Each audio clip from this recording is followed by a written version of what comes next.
இப்ப கதை கட்டுறாரு பாரு இப்போ. தெரியுமா உங்களுக்கு? ஆமா, அந்த மனுஷன் மூலமா அற்புதங்கள் அடையாளங்கள் எல்லாம் நடந்தது. ஆளு எப்படி செத்து போன ரிசல்ட் பார்த்தா குடிச்சிட்டு செத்து போயிருக்கிறான்.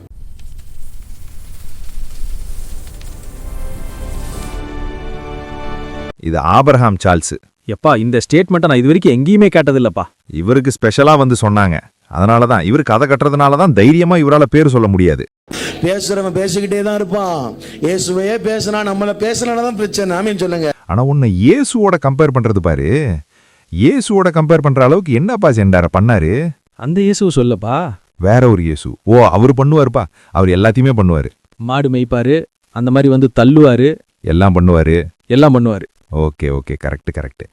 என்னெல்லாம் குறிச்சு ட்ரோல் பண்ணும்போது நான் கத்தரை ஸ்தோத்திரம் நல்லேலூயா. பாருங்களேன், ஐபிஎல் பத்தி பேசின வீடியோ 32 மில்லியன் போயிருக்கு. ஆமேன் சொல்லுங்க. 32 மில்லியன் போயிருக்குது. எல்லாத்துக்கும் வயிறு எரிச்சல். இதெல்லாம் யாரு பண்ணுவா தெரியுமா? ஆமேன் சொல்லுங்க. தெரியுமா தெரியாதா? கமாலியல் குட்டியா? கமாலியலும் சரி, கமாலியல் குட்டி பஞ்சு முட்டாய் ஸ்டாண்ட்லையும் சரி.